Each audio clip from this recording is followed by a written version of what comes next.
سوچ سکتے ہیں کہ جب کلیسیا پریئر میں کھڑی ہے اور پریئر کر رہی ہے، دعا کر رہی ہے، اور خدا یہ چاہتا تو پترس قید میں جاتا ہی نہ۔ بہت دفعہ ہم یہ سوچتے ہیں کہ یہ مصیبت ہم پر کیوں آئی ہے، کیونکہ ہم تو راست باز ہیں۔ کیا پترس راست باز نہیں تھا؟ پترس بھی تو راست باز ہے۔ بہت دفعہ ہم خداوند کے ساتھ شکوے اور شکایت میں آ جاتے ہیں، خدا میں تو بڑا اچھا چل رہا ہوں، میں تو بڑا ٹھیک چل رہا ہوں، لیکن یہ کیوں میرے پر ایسی مصیبت، ایسا دکھ، ایسی پریشانی میرے اوپر کیوں آئی ہے؟ لیکن خدا اس مصیبت اور اس دکھ کے ذریعہ سے اپنے نام کو بلند کرنا چاہتا ہے۔ آمین۔ تب بھی خدا آپ کو یوٹیلائز کر رہا ہوتا ہے۔ جب آپ مصیبت میں ہوتے ہیں تو خدا پھر بھی آپ کو استعمال کر رہا ہوتا ہے۔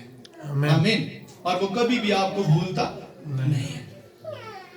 یہ بھی ہو سکتا تھا کہ جب کلیسیا پریئر کر رہی ہے اور ان کی دعائیں خدا سن رہا ہے تو وہ پہلے ہی دن قید خانہ سے پترس کو چھڑا سکتا تھا، لیکن اس نے ایسا نہیں کیا۔ لکھا ہے کہ جس دن ہیرودیس نے اسے باہر نکالنا تھا، ایک رات پہلے خدا نے اپنے فرشتہ کو بھیجا تھا۔ وہ پہلے بھی اپنے فرشتے کو بھیج سکتا تھا، لیکن جیسے جیسے وہ دن قریب آ رہے تھے جس میں ہیرودیس نے اسے باہر نکال کر اس پر فتویٰ لگانا تھا یا اسے قتل کروانا تھا، اسی قدر کلیسیا زیادہ پریئر میں مضبوط ہو رہی تھی۔ آمین۔ اسی قدر وہ زیادہ پریئر کر رہی تھی۔ انہوں نے دعائیں چھوڑ نہیں دی۔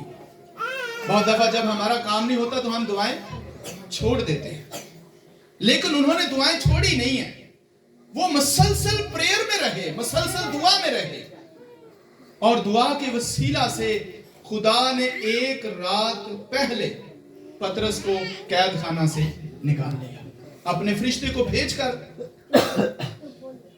جب آپ پریئر میں ہوتے ہیں اور خدا کے منصوبے میں ہیں، آمین، جب آپ خدا کے منصوبے میں ہیں اور پریئر میں ہوتے ہیں، خدا آپ کو کبھی بھی کسی مصیبت میں چھوڑ کر نہیں جائے گا، کیونکہ آپ خدا کے پہلے سے ہی منصوبے میں ہیں، اور خدا جہاں کہیں بھی آپ کو رکھے گا، آپ کے وسیلہ سے خدا کا کام ہوگا۔ آمین۔ چاہے آپ قید میں ہوں وہاں پر بھی آپ کے وسیلہ سے کام ہوگا، چاہے آپ دکھ میں ہوں وہاں پر بھی آپ کے وسیلہ سے کام ہوگا، اگر آپ بیماری میں ہیں تب بھی آپ کے وسیلہ سے کام ہوگا، کیونکہ آپ خدا کے منصوبے میں ہیں۔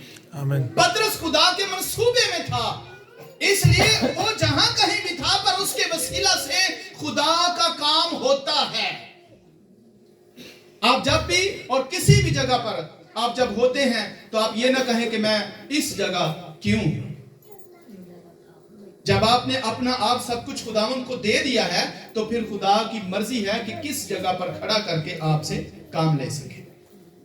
تو ہمیں شکایت نہیں کرنا چاہیے، پھر چاہے 4 پیرے ہوں یا 8 پیرے ہوں یا 4 سپاہی آپ کی نگہبانی کریں یا 100 آپ کی نگہبانی کریں، پر جب وہ نکالتا ہے تو کسی پہرے والے کو سمجھ نہیں آتی۔ آمین۔ اور وہ نکال لیتا ہے۔ ہاللیلویہ۔ میں آپ کو بتانا چاہتا ہوں کہ جب سنار، سونے گھڑنے والا، سونے کی صفائی کرنے والا جب سونے کو بھٹی میں ڈالتا ہے تو پھر وہ کہیں نہیں جاتا۔